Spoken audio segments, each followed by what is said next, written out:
같이 보실 성경은 느헤미야 2장 12절 그리고 7장 5절 두 군데의 말씀을 찾아서 같이 한번 읽도록 하겠습니다.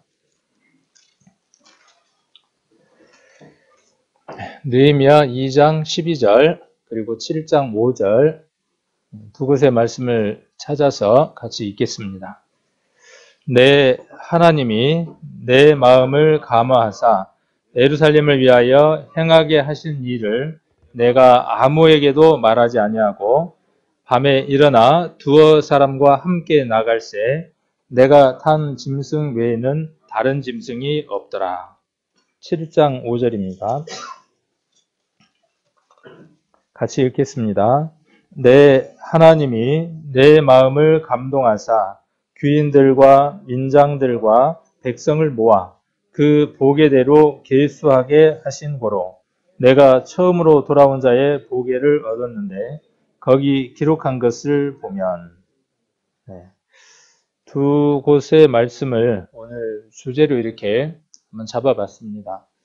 느헤미야 성경을 여러 차례 이렇게 같이 설교를 하고 있고 교제를 나누고 있는데 아마 가장 중요한 단어가 아닐까 하는 생각을 해봅니다.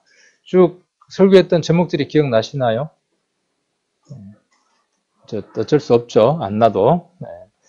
이 느헤미야 성경은 참 우리에게 또 교회 안에서 이렇게 일을 해 나가는 사람들에게는 아주 중요한 지침이 되는 지침서와 같다는 생각을 합니다. 그래서 리더가 어떤 모습으로 살아야 하는가 하는 것들을 아주 잘 기록해 놓은 책이기도 합니다. 그리고 이 성경에서 여러 주제를 가지고 이것이 느헤미야가 이야기하는 핵심이다. 이렇게 이야기를 할 수 있을 겁니다. 그러나 제가 이 느헤미야를 읽으면서 또 우리 성도님들하고 같이 나누고 공유하고자 하는 주된 내용은 오늘 이 두 구절의 내용입니다. 그래서 느헤미야를 한번 이렇게 정리를 해보면 크게 두 부분으로 한번 나눠볼 수 있습니다. 그래서 1장부터 시작해서 6장까지의 내용과 7장부터 시작해서 13장까지의 내용들로 이렇게 한번 구분을 해서 한번 생각을 해볼 수 있습니다. 그래서 앞부분은 느헤미야가 감화를 받아서 했던 내용들이 무엇인가 하는 것들에 대한 내용이고 7장부터 시작된 내용은 감동을 받아서 한 내용들이 무엇인가 하는 내용들일 겁니다. 지난번에 우리가 했던 내용들 가운데 이 내용이 기억되시죠? 내가 백성을 위해서 하나님을 위해서 이러한 일들을 했습니다. 하나님 기억해 주시고 복을 주십시오라고 했던 말씀 기억이 나시죠? 그 말씀도 똑같습니다. 앞뒤를 이렇게 나누어서 6장까지와 7장부터 부분 둘로 한번 나눠 볼 수 있습니다. 내가 하나님 앞에 이러이러한 일들을 했습니다. 이렇게 이야기를 하고 있는 내용들입니다. 그래서 오늘 여기 보시면 이 색깔로 표시를 하거나 글자를 키우면 장단점이 있더라고요. 키우면 색깔을 바꾸면 거기에 이렇게 초점이 딱 가죠. 그래서 오늘 이야기하려고 하는 내용이 감화와 감동에 대해서 이야기하려고 하는구나 하는 걸 이렇게 알 수 있는데 또 단점이 뭐냐 하면 다른 글자들은 그냥 지나가 버리죠. 근데 여기 하나도 빠뜨릴 수 있는 내용이 없습니다. 지금 이 글에서요, 빠뜨릴 만한 내용이 하나도 없어요. 그래서 이 내용만 제대로 이해하시면 오늘 여러분들과 교제하려고 하는 내용은 다 전달이 되는 것과 같습니다. 자, 여기 보시면 하나님이 마음을 감동하사 두 개를 한번 합쳐보면 그렇죠?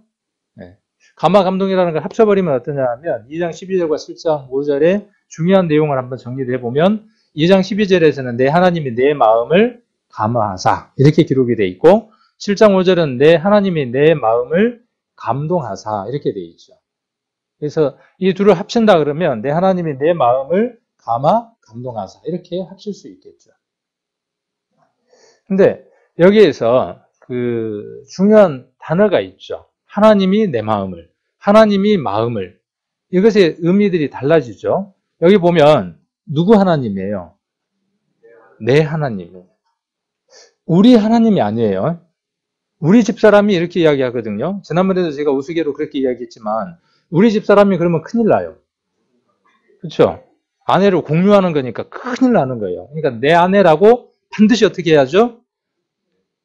축소시켜서 지칭해야 맞는 거죠. 근데 우리는 그냥 우리 아내라 그래도 저 사람 아내인가 보다 그러고 알죠. 우리 아내라 그래도 왜 내 거라고 포함시키냐. 그렇게 따지는 사람은 없죠. 복음도 그래요. 복음도 우리를 위해서 예수님이 십자가에 못 박혀 돌아가셨다 그러면 그 복음은 내 것이 아니다라고 우리가 많이 이야기를 하죠. 복음도 똑같습니다. 성경을 읽을 때 이 모든 것들이 누구에 관한 것이냐 하면 여러분 자신들을 향한 것입니다. 나를 향한 겁니다. 그래서 설교자는 이 설교의 내용이 자기 안에 먼저 적용되어지고 느껴지고 받아들여진 것들을 좀 더 가공하고 정리해서 전달하는 것이죠. 그래서 내가 배우고 내가 느끼고 내가 체험된 것들을 전달하는 거죠. 그래서 이 느헤미야도 내 하나님이라고 이야기합니다. 우리 하나님이 아니라. 그 다음에 누구 마음이에요? 하나님이 우리 마음이 아니에요. 하나님이. 우리 마음을 감동시키는 게 아니라 하나님이 누구 마음이냐면은 내 마음. 느헤미야는 하나님을 어떻게 만나냐 하면 오늘 2장 12절과 7장 5절을 통해서 무엇을 만날 수 있느냐 하면 느헤미야는 그 하나님을 내 하나님과 그 하나님이 자기 마음 가운데에 어떤 마음을 주셨고 어떻게 일하게 하셨는가 하는 것을 서술하고 기록해 놓은 게 뭐냐 하면 느헤미야 성경이에요. 그러면 그 성경을 보는 우리는 어떻게 봐야 하겠죠?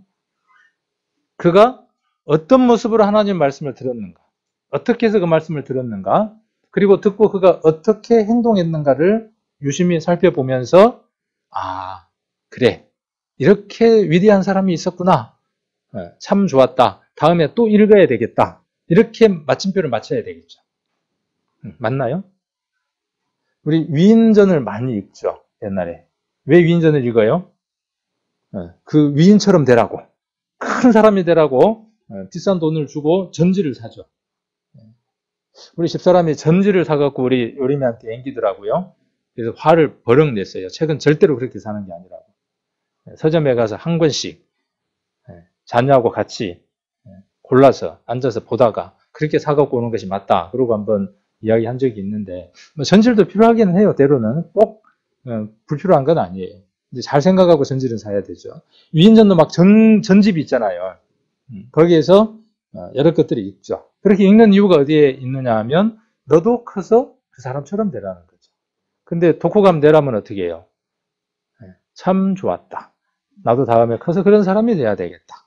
다음에 이 책을 꼭 읽어야 되겠다. 뭐 독후감 내용이 이렇게 되면 빵점짜리잖아요. 성경도 똑같습니다. 성경 우리가 읽을 때 이 성경을 읽는 목적이 어디에 있느냐 하면 이 느헤미야와 같은 그 삶을 우리가 아니라 내가 그 삶을 살아가겠다는 것이죠. 내 삶 안에 이 사람과 같은 그 삶이 수천 년 시간을 지나도 영원 속에 계시는 그 하나님이 느헤미야 때에도 느헤미야 안에 역사했고 그 동일한 하나님이 시간과 공간을 초월해서 오늘 누구 안에도요. 오늘 내 안에도 동일하게 역사하시므로 그 동일한 역사가 누구 안에 일어날 수 있다는 것이냐 하면 저와 여러분 안에 일어난다는 것입니다.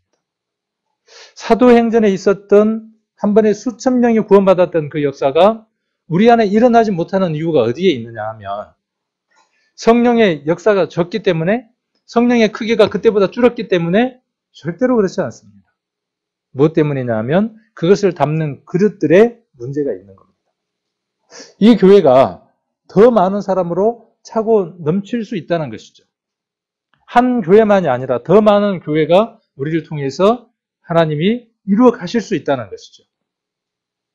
그것의 핵심 키워드가 뭐냐 하면 내 하나님이 내 마음이라고 하는 것이죠. 여러분에게 우리 하나님이 아니라 오늘 설교자를 통해서 느끼고 배워지는 그 하나님이 아니라 여러분 안에 매일의 시간들 안에서 만나는 그 하나님. 여러분은 얼마나 그 하나님을 진지하게 매일의 삶들 가운데에서 만납니까? 성경의 기록은 그 기록입니다. 그 만난 하나님이 자기를 어떻게 변화시켰고 어떤 일을 했다고 하는 것들을 기록해 놓은 게 결국은 성경입니다. 그래서 우리는 또 다른 하나님 안에서 행정들을 기록해가는 삶들을 사는 겁니다. 김종근이라고 하는 사람이 이 세상에 와서 어떻게 하나님을 만났고, 하나님을 만나고 난 이후에 어떻게 하나님을 통해서 그 마음이 감동을 받아서 어떤 일을 하고 살다가 갔느냐. 안 중요합니까? 여러분 삶들 안 중요합니까? 지금까지 살았던 그 삶, 그 다음 앞으로 삶들이 주어질 겁니다. 그 주어지는 시간은 내가 만들어서 주어지는 시간이 아니라 하나님이 여러분에게 주어주시는 시간들일 겁니다. 그 시간들을 무엇을 하면서 살아가실 겁니까?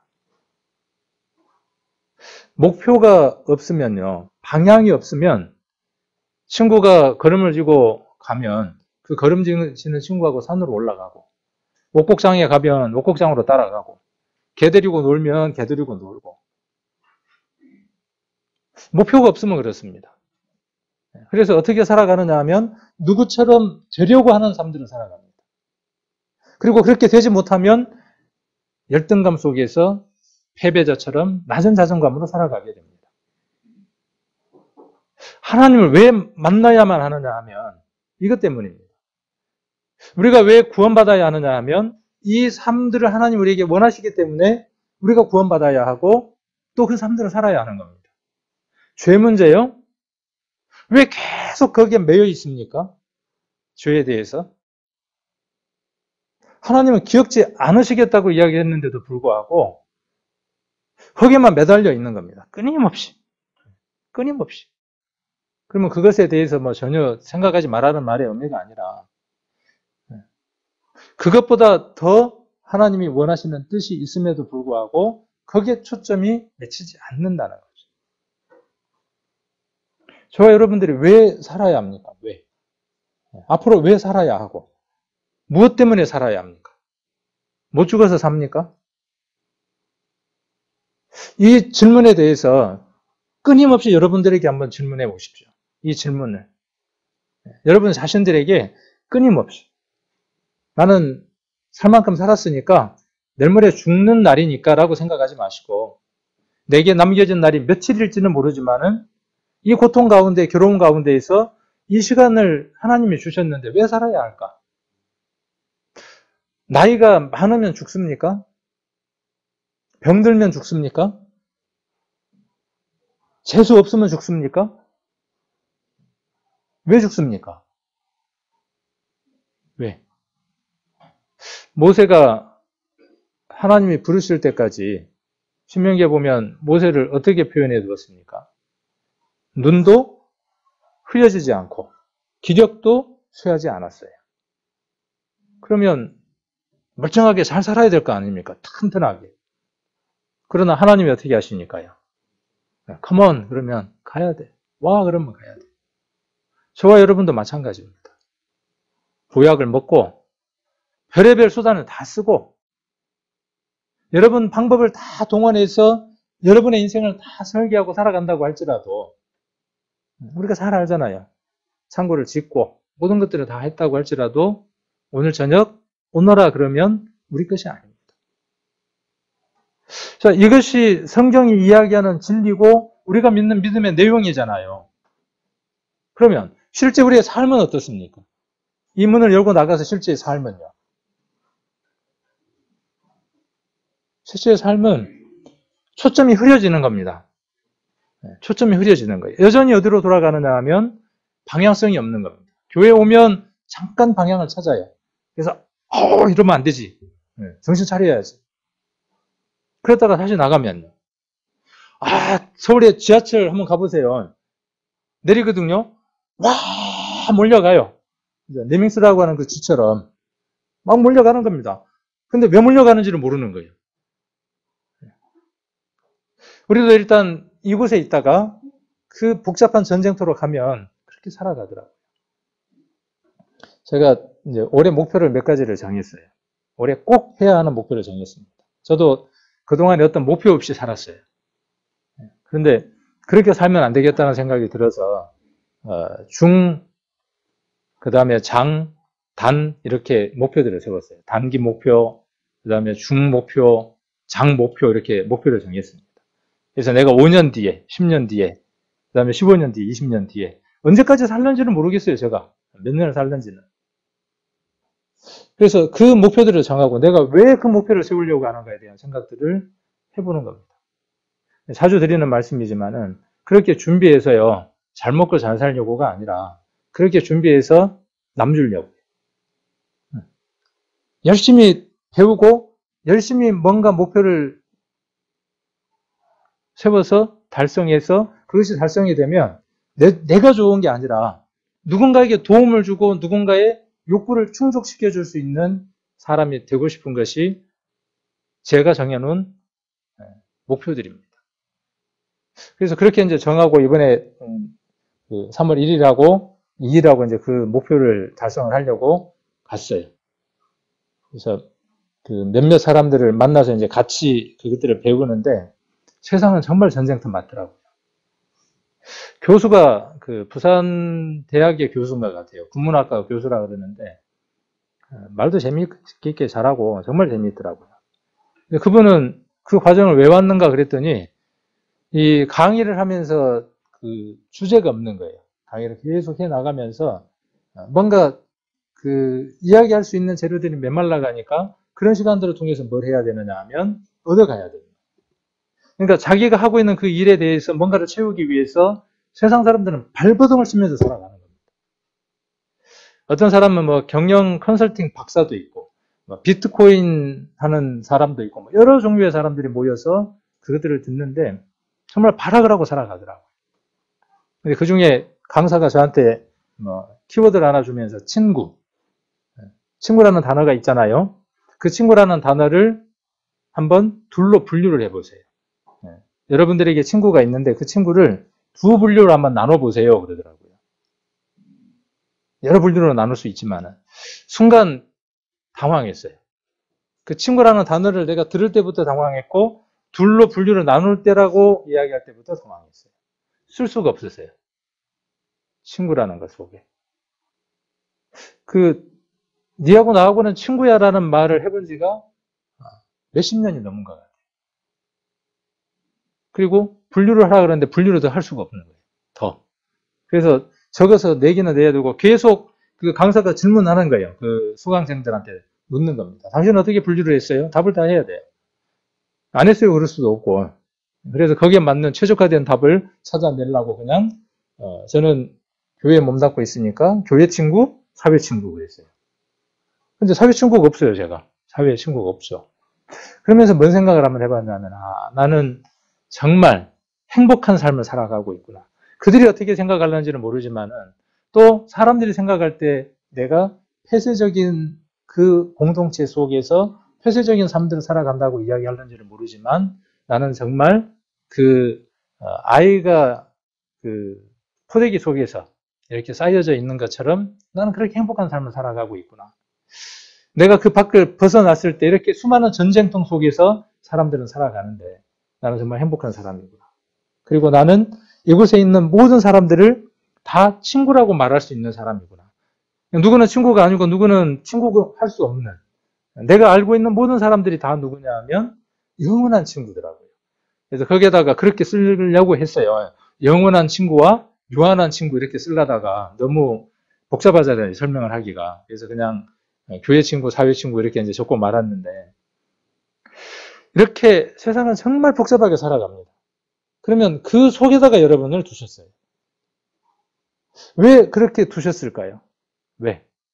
우리가 뭔가 절에는 도를 통하려면은 세상 밖으로 가야 되잖아요. 절로 가야 되잖아요. 우리 교회 식구들이 어디 갑니까? 그러면 절로 갑니다. 그러면 안 돼요. 어디 가세요? 그러면 절로 갑니다. 그러면 안 됩니다. 절이로 갑니다. 그래야지. 절로 가면 세상하고 단절해서 거기서 도를 닦죠. 그리고 거기서 일평생을 살아갑니다. 그것이 종교예요. 근데 하나님은 어떻게 하시기를 원하느냐 하면 하나님을 만나고 귀한 것들을 얻어서 그 얻은 것을 가지고 어디로 가라는 것이냐 하면 저 전쟁통 속으로 가라고 하는 것입니다. 그래서 저는 여러분들을 위해서 더 많이 기도해야 되겠다는 생각을 했어요. 이번에. 여러분들의 기도를 힘입어서 제가 살아갑니다. 그래서 그렇게 행복한 시간들을 보내죠. 구별된 공간 속에서. 그 기도를 이제는 여러분들 위해서 더 많이 해야 되겠다는 생각을 했어요.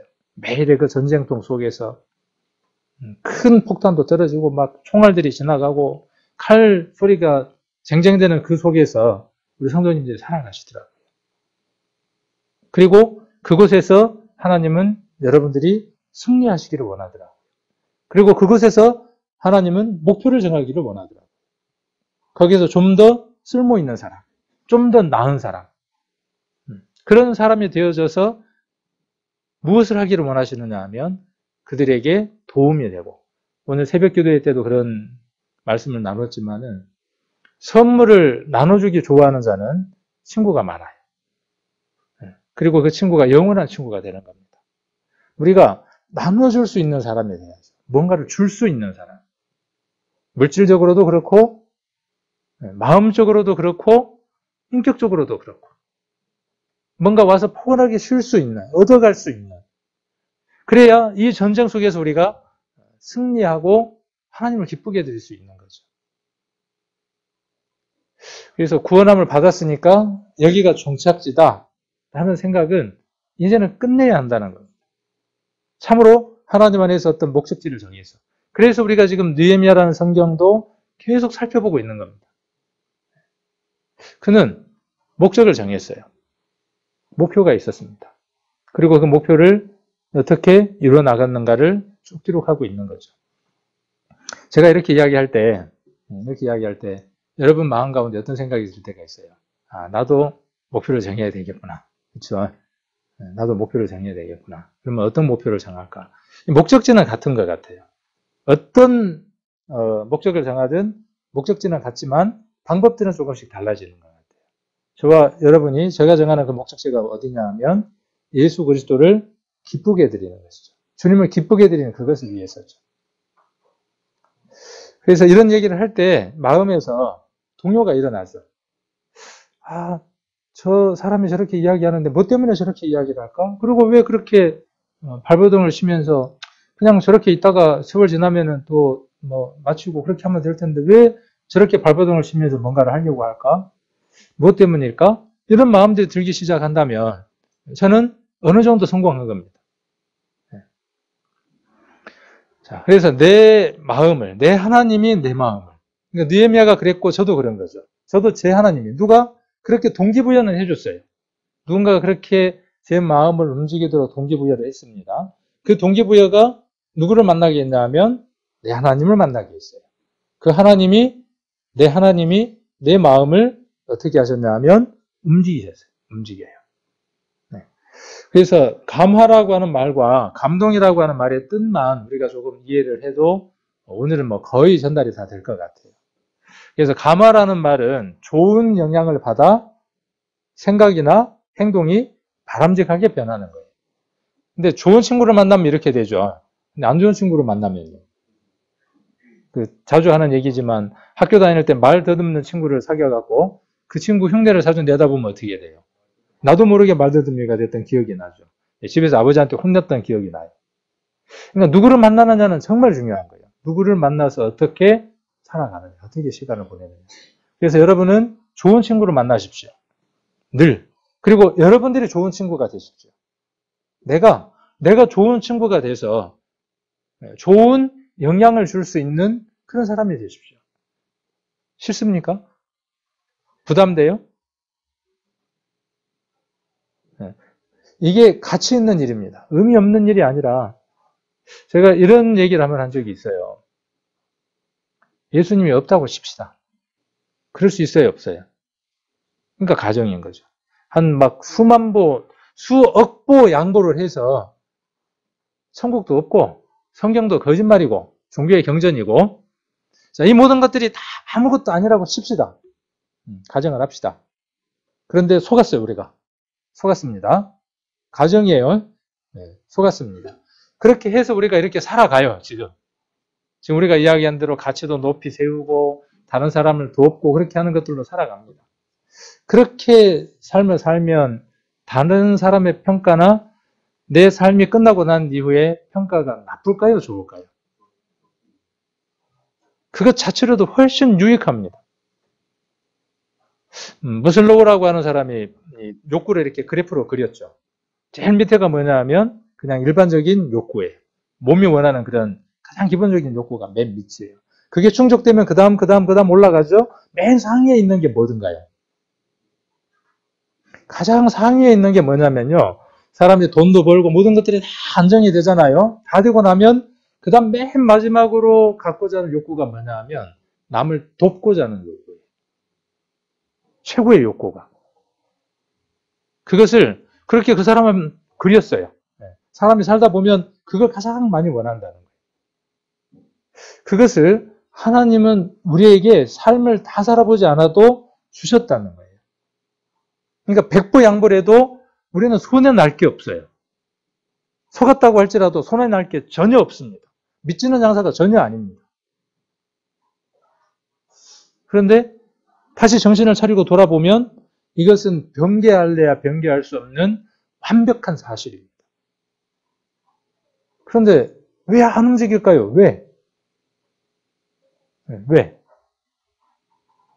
거기에는 모든 것이 끝나버렸다고 하는 잘못된 믿음 때문일 겁니다.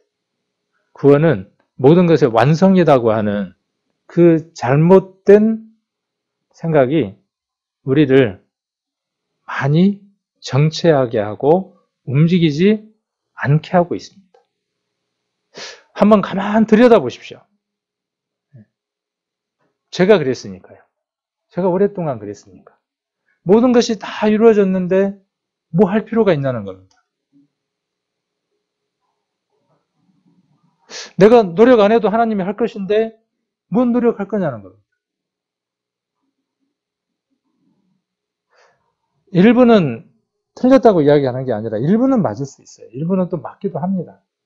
그러나 한쪽 면은 또 다른 면이 분명히 존재하죠. 감동이라는 것은 깊이 느껴 마음이 움직이는 겁니다. 그래서 한문으로 보면 한문을 왜 이렇게 한번 써봤냐면요. 우리가 공감하고 있는 내용과 같습니다. 성경이 이야기하고자 하는 근본 내용과 한자가 그려지면서 그 한자를 통해서 드러내려고 하는 내용들이 동일하기 때문에 차용을 한번 해보는 겁니다. 인터넷에 찾아보니까요, 다양한 그 설들이 있어요. 글자에, 한자에 대해서. A라는 사람은 이렇게 이야기하고 B라는 사람은 이렇게 이야기하고 여러 가지 어떤 견해들이 있는데 공통적으로 뭐냐 하면 비슷하더라는 거죠. 제가 이렇게 김경수 교수의 한자 문화 이야기라는 데서 이것을 발췌했지만 또 다른 사람은 조금 다르게 이야기를 해요. 그러나 공통적으로 답은 같더라는 거죠. 그래서 한번 인터넷에서 한번 여러분들이 한자를 한번 찾아보십시오.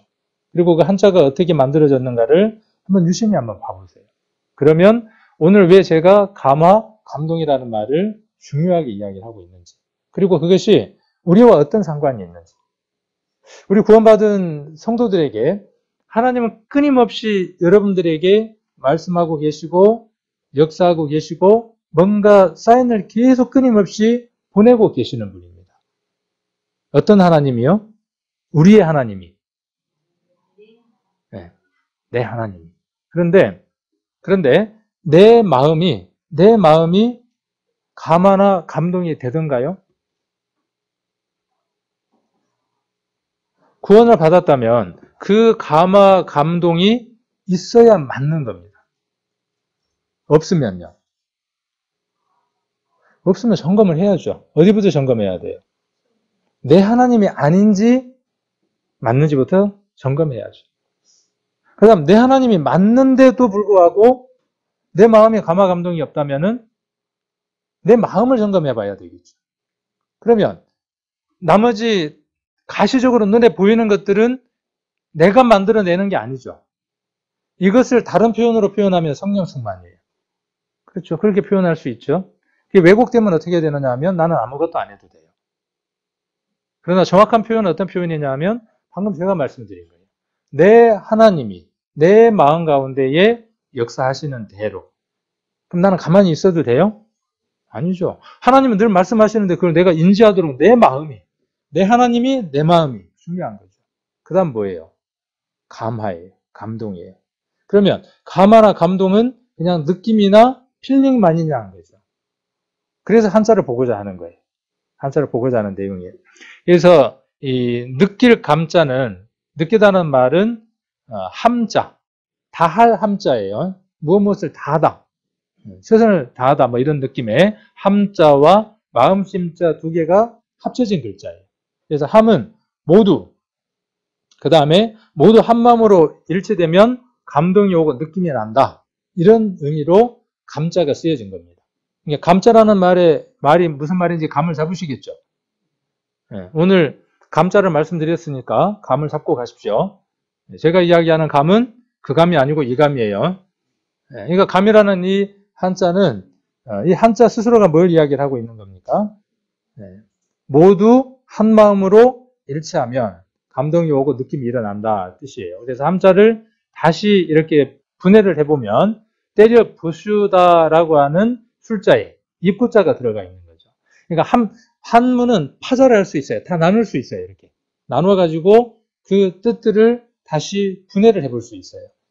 아까 잠깐 전제를 드렸던 것처럼 견해가 약간씩 다를 수는 있어요. 이 파자를 할 때 그것을 기준으로 삼는 것들이 약간씩 다를 수는 있어요.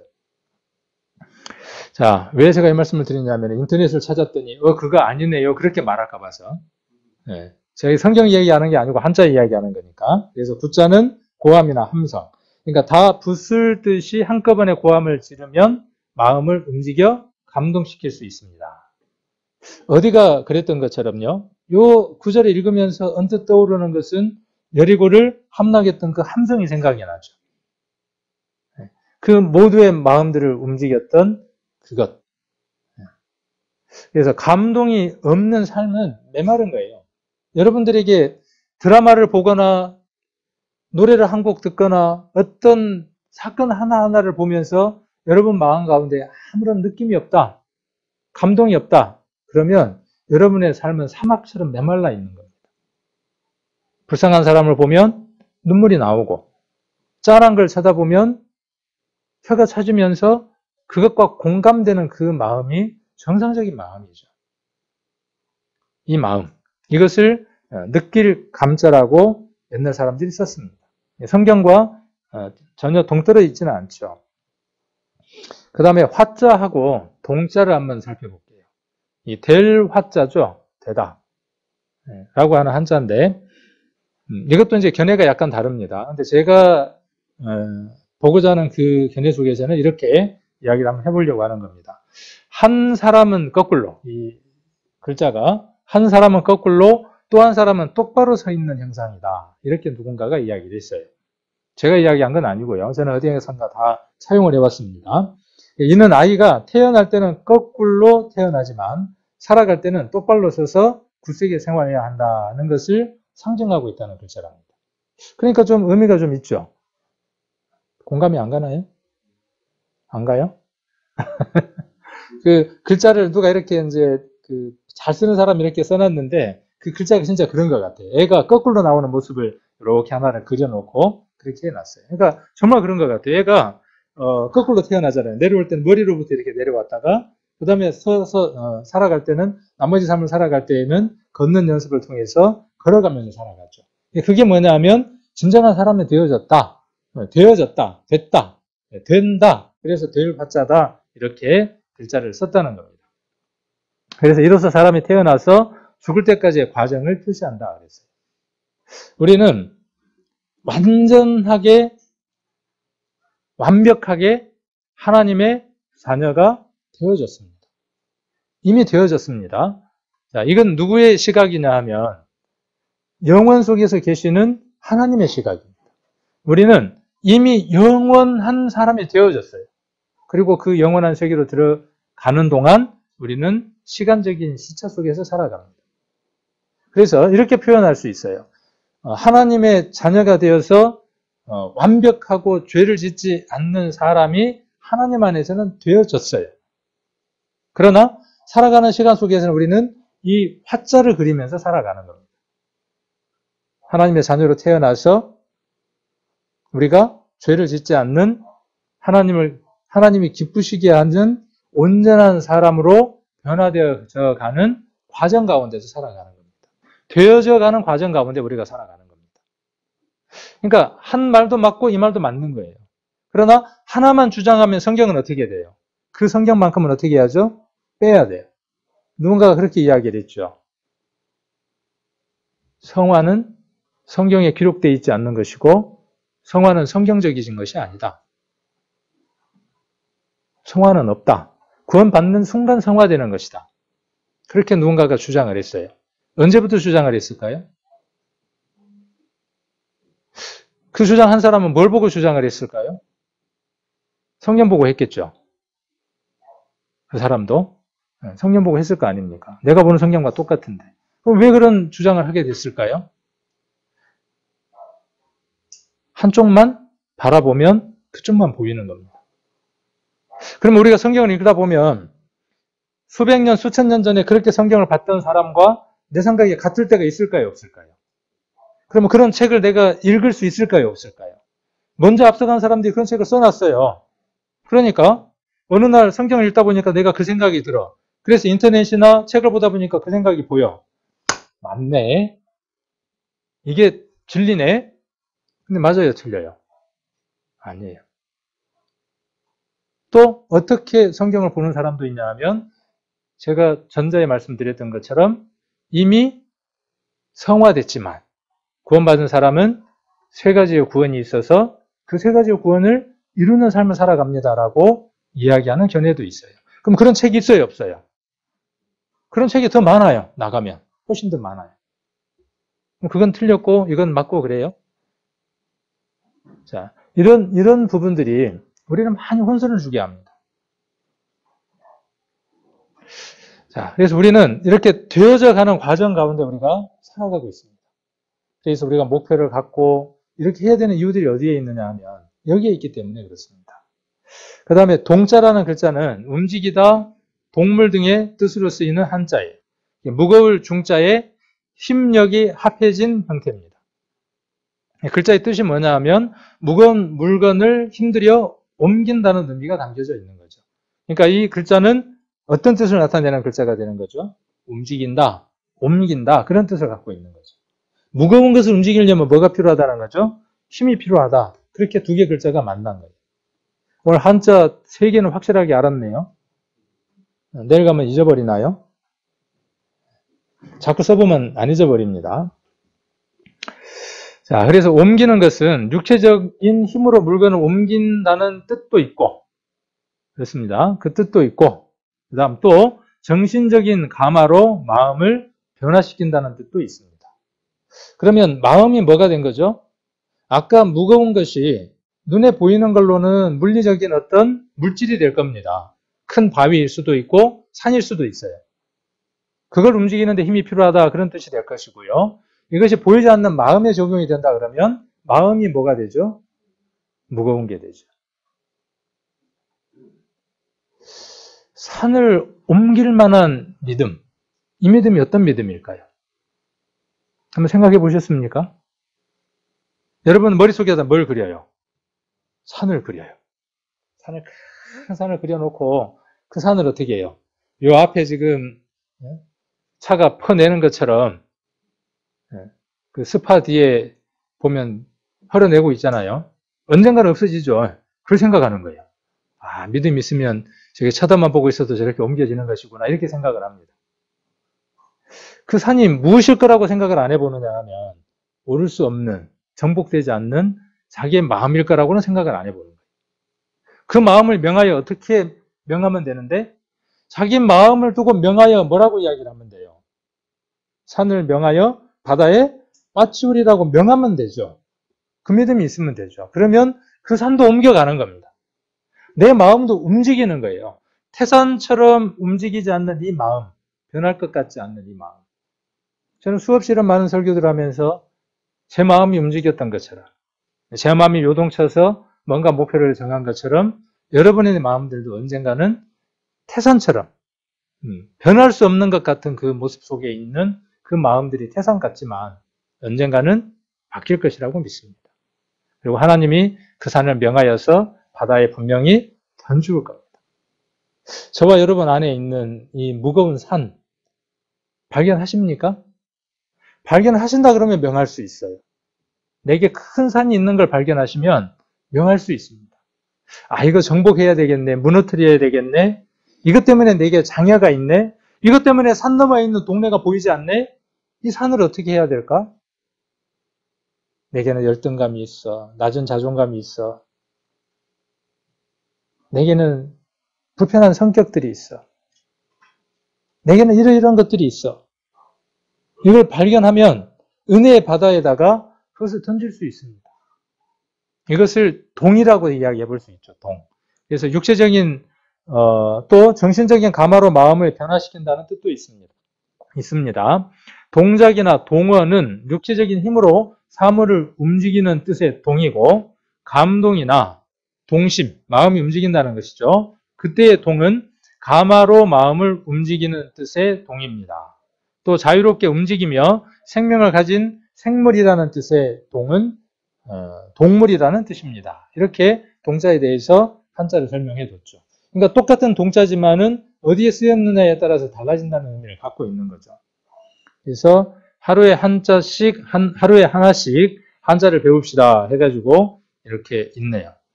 이렇게 만들어졌군요 하고 이렇게 이야기했고 이렇게 쓰였군요 그랬어요. 그래서 감동이라는 글자를 우리가 지금 살펴보고 있는 겁니다.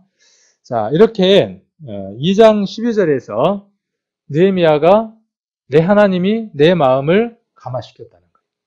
그렇게 해서 어쨌다는 거예요, 그러면. 감화해서 어쨌다는 거예요. 내 마음을 감화해서 내가 어떻게 했다는 걸 기록하고 있는 거죠. 뭘 했다는 거예요, 지금. 뭘 했다는 거죠? 내가 어떤 문제가 있는가를 바라봤다는 거예요. 지난번에 우리가 봤던 거 복습이 되겠죠.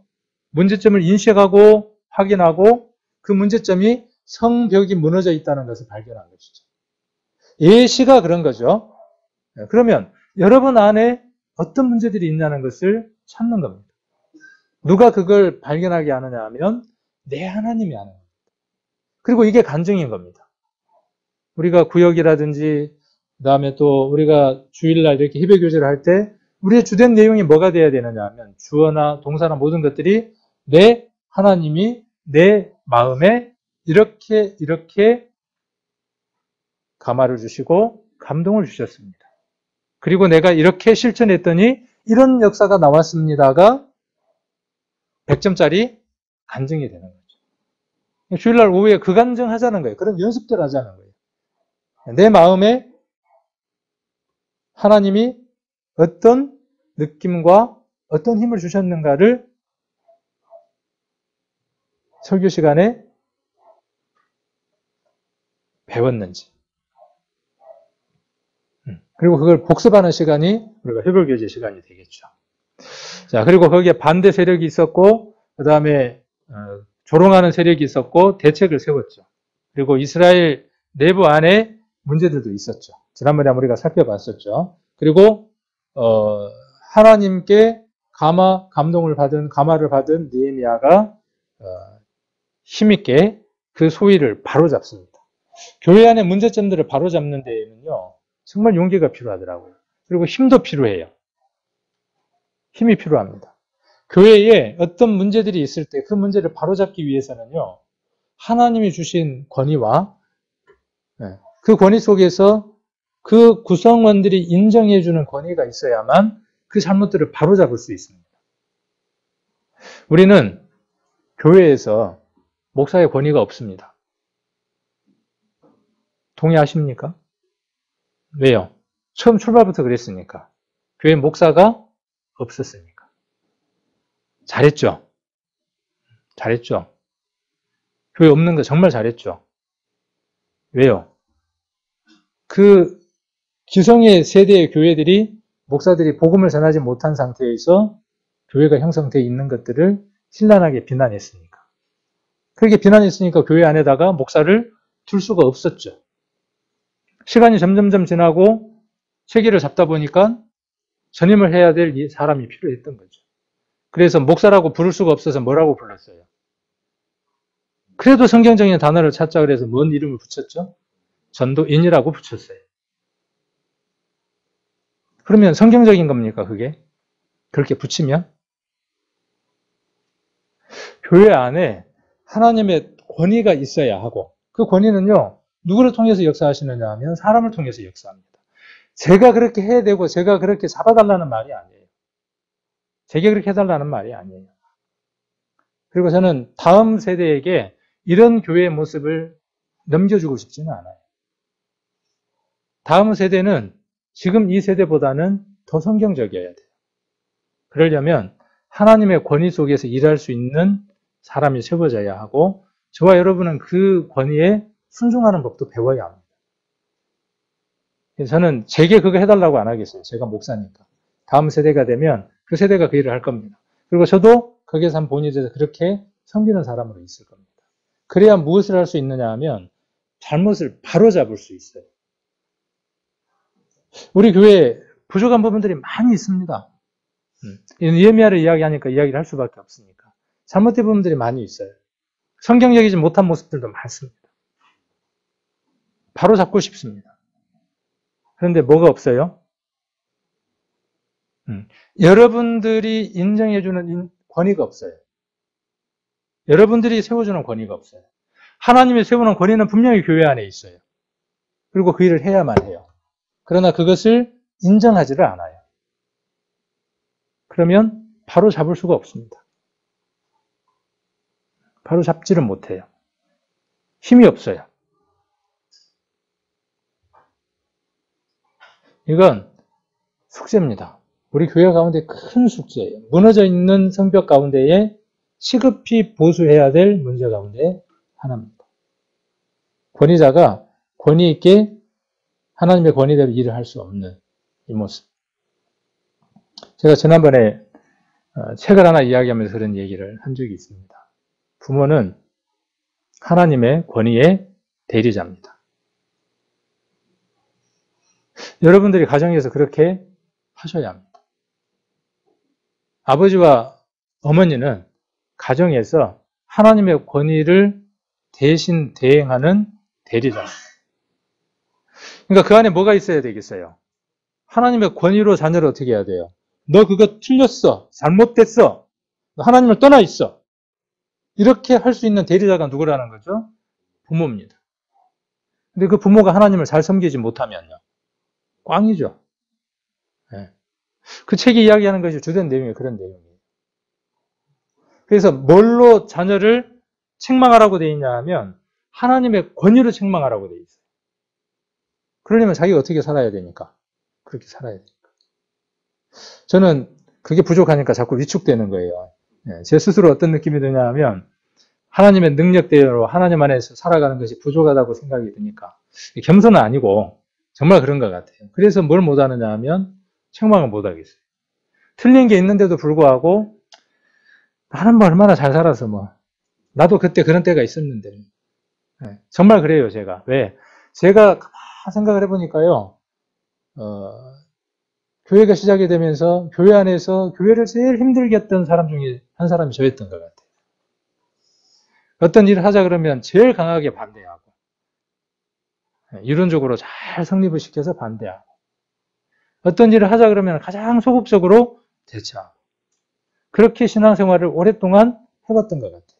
그러니까 하나님이 너 지금 그거 한번 받아봐라 그러고 지금 하시는 것 같아요. 우리 부모가 그러잖아요. 딱 네 같은 놈 나와갖고 니도 한번 똑같이 당해봐라. 부모가 하도 깎아보면 그렇게 말씀을 하시잖아요. 제가 그런 것 같아요. 그래서 때로는 어떤 생각을 많이 갖나 하면은 그래 내가 힘들게 했던 것들에 대한 것들을 돌려받는갑다. 그렇게 생각을 하기도 합니다. 그러나 이것이 언젠가는 끝나야 되겠죠. 저도 언젠가 끝나야 하고 여러분들도 어떻게 해야 되겠어요? 회사에 가면 회사 사장에 대해서 우리가 돈을 받기 때문에 먹고 살기 위해서 목이 달려 있으니까 나이가 적든 많든 남자든 여자든 그 질서에 우리가 순응하잖아요. 그건 당연한 걸 우리가 생각을 합니다. 그 안에서는. 그런데 교회는요. 교회라고 하는 공간은 그 공간보다 못한 공동체인가요? 다시 한번 말씀드리지만 저를 세워달라는 얘기가 아니에요. 제 자리를 찾아주고 뭐 제 좋은 자리 앞에 앉아주고 뭐 좋은 음식 챙겨주고 그런 얘기 결코 아니에요.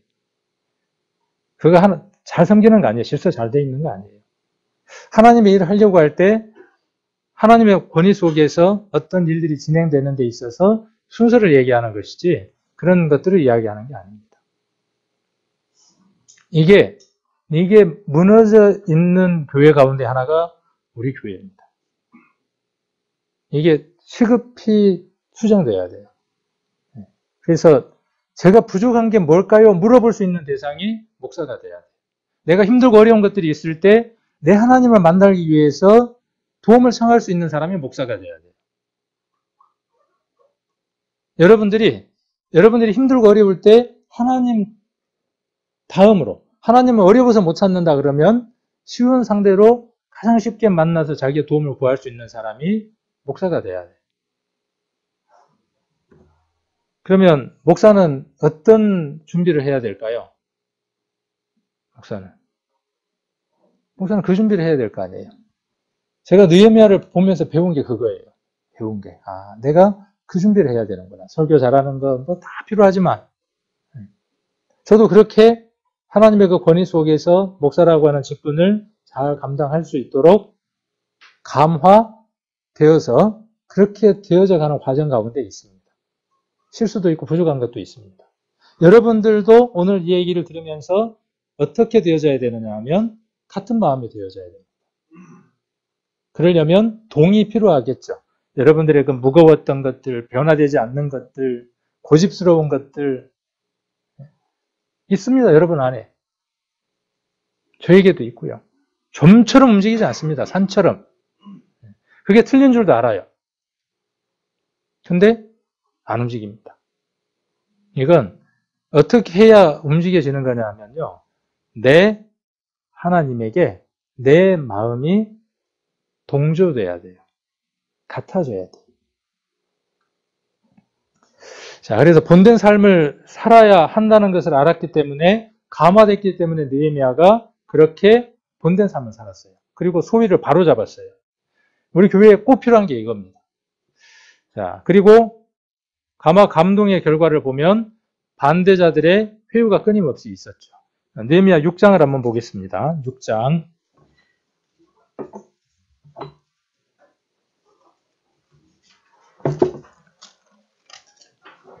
6장 14절입니다. 5장 19절을 먼저 한번 보겠습니다. 5장 19절을 먼저 한번 보고 같이 한번 읽겠습니다. 내 하나님이여 내가 이 백성을 위하여 행한 일을 생각하시고 내게 은혜를 베풀어 주시옵소서. 한번 성경을 자세히 한번 봐보세요. 꼭 내 하나님이 그래요. 우리 하나님이라고 안 하고. 내 하나님이 내가 내게 계속 이렇게 이야기를 하고 있죠. 뭘 베풀어 달라고요? 은혜를 베풀어 달라. 내가 뭔 일이 있는지 잘 아시잖아요. 우리가 한 모든 일들 하나님이 그렇게 기억하실 겁니다. 자, 그런데 반대로 14절 한번 보세요. 6장 14절.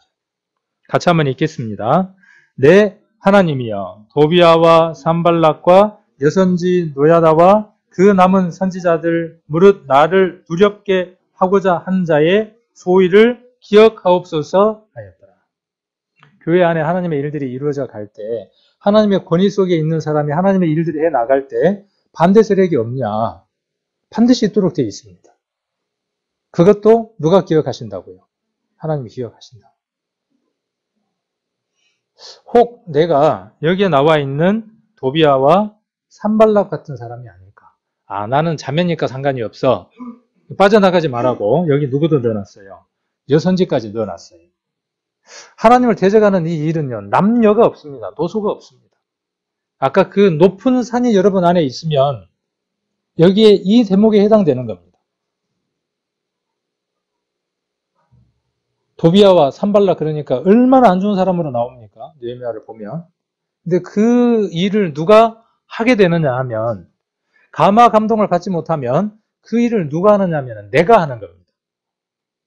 하나님의 감화 감동을 받으면 하나님의 일을 하게 되지만 내가 감화 감동을 안 받으면 아무 일도 안 하고 가만히 있게 되는 게 아니라 어떤 역할을 하게 된다고요? 도비아와 산발락과 이 여선지와 같은 일을 하게 된다고요. 그것도 누가 기억하신다고요? 하나님 기억하신다고요. 이것만큼 무서운 얘기가 없습니다. 이것만큼 두려운 얘기가 없습니다. 이게 교회 밖에서 있는 사람이 들어와서 하는 일이 아니에요. 이 교회 안에서 일어나는 일이에요. 하나님이 이루어질 때. 자, 그리고 19절 한번 보겠습니다. 19절. 저희들이 도비아의 선행을 내 앞에 말하고 또 나의 말도 저에게 전하며 도비아가 항상 내게 변제하여 나를 두렵게 하고자 하였느니라. 또 그 사이에서 어떤 사람들이 있어요? 세상 말로 줄타기 하는 사람들이 있어요. 이 편에, 저 편에. 네. 도비아의 편에, 그 다음에 또 느헤미야의 편에. 항상 그렇습니다. 그러면 망하는 거죠. 고린도 교회가 그랬잖아요. 내가 누구의 편이냐가 되면 망하는 겁니다. 오늘 성경에서 우리가 들은 것처럼 내 하나님이 내 마음에 이것이 초점이 돼야죠. 자, 그리고 7장부터는 뭔 얘기를 하느냐 하면 감동받은 것에 대한 이야기를 합니다. 지도자, 찬양자, 레위를 세웁니다. 없었던 것을 세우게 되죠.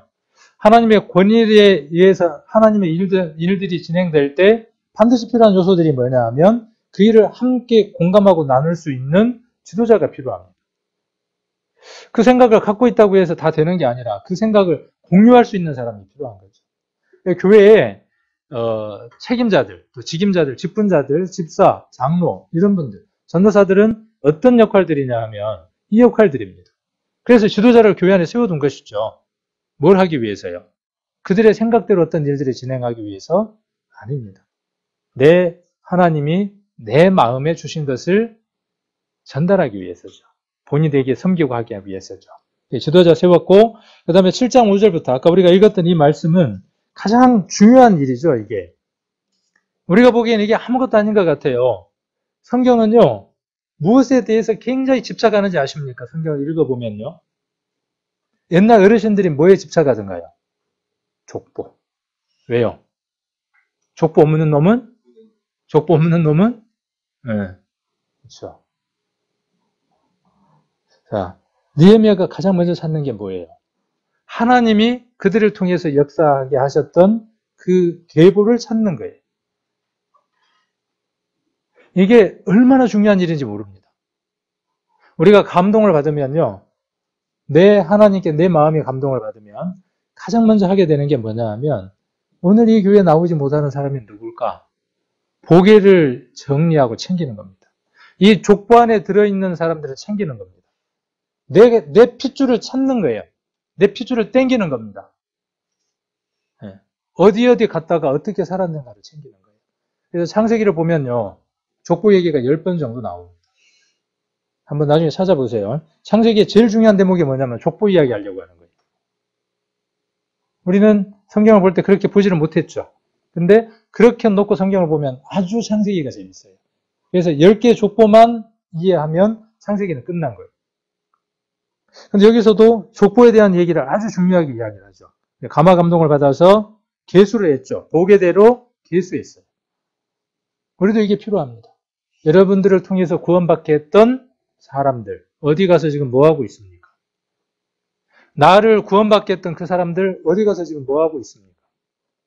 나는 내 이 믿음의 계보가 지금 흘러가고 있습니까? 나를 통해서 새로운 사람들이 태어나고 있습니까? 그 얘기예요. 이걸 먼저 챙기는 겁니다. 가장 먼저. 교회가 이 일을 안 하니까요. 매번 뭐 때문에 싸우는 줄 알아요? 본질적인 문제 아닌 것 같고 막 복잡한 거예요. 그것도 해야죠. 치고받고 싸우면서 정리해야죠. 그러나 정말 중요한 건 뭐냐면 이거예요. 이거. 보게대로 계수하는 이것이에요. 그리고 제사장과 찬양대를 회복했어요. 우리 교회 모습들이 점점 이렇게 지금 자리를 잡아가는 모습들이 보이죠. 그 중에 제일 중요한 게 보게를 계수하는 일이 정말 중요한 일입니다. 자, 그래서 감동의 결과가 에스라로 백성에게 말씀을 선포하게 하죠. 8장부터. 지난번에 우리가 한번 살펴봤었죠. 7월 1일 신년이 되면 나팔절이 되고 그 다음에 대속절이 있고 초막절이 있었어요. 그것이 7월달에 있었던 일이고 1월달에는 어떤 일이 있냐면 6월절이 있죠. 그리고 초막절이 회복이 됩니다. 그리고 말씀에 반응하며 행하며 찬양하는 백성을 만들었어요. 누가요? 에스라와 느헤미야가. 그러면 그 힘의 원동력은 어디에 있었어요? 내 하나님에게 있었어요. 저도 제 하나님의 죄를 움직이게 합니다. 제 하나님이 이렇게 말하게 하고 움직이게 하고 뭔가 동기를 부여해요. 그것을 여러분과 이렇게 공유하고 싶고 함께 나누고 싶어요. 이렇게 막 외칩니다. 제가 막 외쳐요. 네. 힘을 다해서 외칩니다. 아까 뭐처럼요? 다할 함자처럼 외칩니다. 제 마음에 있는 걸 외칩니다. 여러분들 마음 안에도 이것이 전달되어져서 같이 동조가 일어나면 그때 무엇이 이루어지느냐 하면 짧은 시간에 성벽이 재건되는 일이 이루어지는 겁니다. 이 일이 이루어지면 우리는 무엇이든지 할 수 있어요. 전도 집회 날짜 정해지면 새로운 사람들 이곳에 차곡차곡 채우는 겁니다. 왜 우리는 자꾸 다른 교회만 부러워할까요? 저 교회는 맨날 늘어나는데. 그래서 어디로 가요? 내가 거기로 가요. 그러면 그 집이 내 집 돼요? 아니에요. 이 집이 여러분의 집이에요. 우리가 그렇게 하면 우리는 하나님으로부터 더 큰 것들을 부여받습니다. 우리가 작은 옹달샘이 돼서, 저와 여러분이 작은 옹달샘이 돼서요. 저 섬진강이 어디에서부터 출발했어요? 그 옹달샘에서 출발했어요. 그런 큰 마음들 한번 품어보게 해요. 지난번에 조금 오늘 길어지기는 합니다만은, 지난번에 김진일 집사님이 저기를 다녀오셔서 그런 간증을 하셨어요. 그곳에 사는 사람들의 모습들을 잠깐 간증들을 했어요. 제가 그 얘기를 들으면서 어떤 마음이 들었냐면은 제 마음에 그런 감동이 생겼어요. 그래, 내가 지금까지 50 몇 년의 삶을, 정확한 나이는 말씀은 안 드리고 한 50은 넘었어요. 반환점 돌았죠. 편하게 살았어요. 어떤 의미로는 옛날 왕보다도 더 많이 누리고 살아왔어요. 이렇게 살아가면서 내가 이렇게 살다가 노년을 연금 받아서 연금이 얼마가 나올는지는 모르지만, 있는지 없는지도 모르겠지만, 그렇게 해서 그냥 노년을 맨날 병원이나 왔다 갔다 하고 그렇게 살다가 죽어야 되는 건가? 그런 생각을 한번 해보는 겁니다. 여러분들도 한번 생각해 보시라고요. 그러면서 제가 뭔 생각을 했냐 하면, 그래, 내가 준비해서 그런 곳에 한번 가보자는 거예요. 싫습니까? 저와 여러분이 구원받은 것은요, 먼저 믿음의 선진들이 배우고 모든 조건들이 갖춰져 있는 사람들이 그 나라에서 풍요로움과 약속된 장래를 버리고 그들이 복음과 함께 그들의 재능을 가지고 이 나라에 들어왔어요. 그리고 복음을 심었어요. 그리고 그들이 우리의 필요를 채웠어요. 그래서 병원도 세우고 학교도 세우고 해서 개화시켜서 우리에게 이 복음을 전해줬어요. 나에게 해준 건 아니에요. 그러나 믿음이 있게끔 해줬어요. 우리는 받아서 풍요롭게만 삽니다. 그리고 여기에서만 만족을 합니다. 이거를 필요로 하는 사람들이 얼마나 많은데. 그러면 그 일을 누가 해야 되느냐 하면 저와 여러분들이 해야 될 일들이죠. 이 가운데서 그 사람들이 나와야죠. 저와 여러분 가운데에서. 그래서 제가 가려고 하는 마음이 들었어요. 그 마음 안에서. 가려고 하는 마음도 품고 있었지만 지금 간다는 말이 아니니까 오해하지 마시고 하나님의 형편을 허락해 주시면 할 겁니다. 느헤미야처럼. 그것이 저는 제가 정해진 장소가 있었어요. 그런데 그것이 어딜지라도, 그것이 배고픈 것이고 그것이 힘든 것일지라도 저는 좀 더 나은 곳에서 하고 싶더라고. 물질적으로 풍요로운 곳에서. 그것이 잘못됐다는 생각을 이번에 한번 해봤어요. 그것이 어느 곳이든, 배고픈 곳이든 풍족한 곳이든 어느 곳이든 해야 되겠다는 생각을 이번에 한번 해봤습니다. 자, 12장 한번 보겠습니다. 12장 43절. 12장 43절 같이 한번 읽겠습니다. 자, 12장 43절. 이날에 무리가 크게 제사를 드리고 심히 즐거워하였으니 이는 하나님이 크게 즐거워하게 하셨습니다. 부녀와 아이들도 즐거워하였으므로 예루살렘에 즐거워하는 소리가 멀리 들렸느라. 우리가 정말 즐거워하는 소리가 들리면 이 교회에 들어오지 않을 사람이 없다고요. 그럼 어떻게 해서 즐거워했다는 거예요? 요거예요. 두 가지예요. 말씀에 반응하고 행하고 찬양했어요. 그리고 말씀에 순종하고 복종하는 삶을 살았어요. 누가요? 거기에 있었던 사람들이. 지금은요. 누가 돼야 되겠습니까? 저와 여러분이 말씀에 반응하고 행하고 찬송하는 사람이 되고 순종하고 복종하는 사람이 되면 나머지 일은 하나님이 채워가시는 겁니다. 그리고 그걸 누가 기뻐하느냐 하면 심히 기뻐하는 겁니다. 하나님. 그리고 누구도 기뻐요. 우리도 기뻐요. 이 일이 우리가 하나님 앞에서 해야 할 일들입니다. 그리고 교회를 깨끗하게 정화하는 작업을 합니다. 그래서 섞인 무리를 분리해냅니다. 이거 정말 중요합니다. 우리 교회 안에 섞인 무리들이 있어요. 이 얘기는 무슨 얘기냐면 구원의 확신이 정확하지 않는 사람도 있어요. 속은 사람도 있어요. 어떤 사람이 속은 사람이냐 하면 감화와 감동을 받아서 처음 구원받았을 때부터 시작해서 지금까지 끊임없이 자람이 없는 사람은 섞인 물이에요. 네. 그러면 분리해내서 버리라는 말이 아니라 어떻게 해줘야 돼요? 온전한 하나님을 만날 수 있도록 도와야 돼요. 밖에 복음 전하는 것도 중요하지만 왜 복음이 안 전해지냐라는 얘기를 우리가 한번 역으로 들어와 보면 우리가 무엇이 없다는 것이냐 하면 구원에 대한 확신과 그것이 크다고 하는 것이 없기 때문이라는 것이죠. 그런 사람들이 섞여 있는 겁니다. 이 안에. 그것을 분리해서 버려내야 돼요. 자, 그리고 도비아와 산발랏이 있었던 방을 정결케 하고 이방 사람을 떠나게 해서 깨끗하게 해야 돼요. 교회가 정결케 돼야 돼요. 이렇게 하면 하나님이 역사하시겠죠. 이미 이것이 하나님의 역사이기도 해요. 이렇게 나가는 것들이. 그래서 오늘 정리를 한번 해보면 우리는 먼저 감화 감동을 주는 사람이 돼야 되겠죠. 그렇죠? 그러려면은 받은 게 없는데 뭘 줄 거예요. 그렇죠? 받은 게 있어야 주죠. 그래서 먼저는 성경 말씀을 통해서 교제를 통해서 여러분들이 감화 감동을 받을 수 있는 준비가 돼야 돼요. 받을 준비가 안 되면 받을 수가 없어요. 계속 주는데 받을 준비가 안 됐으니까 놓치는 겁니다. 내가 받으려고 준비해야 한다는 것이죠. 받고 그 다음에 어떻게 해요? 의도적으로 감화 감동을 줄 수 있도록 의도적으로 우리는 움직여야 합니다. 의도적으로. 그래서 이벤트도 만드세요. 부부간에도. 그리고 여러분 주변에 아는 사람들에게도 이벤트를 만드십시오. 그리고 거기에서 뭘 만들어내야 돼요?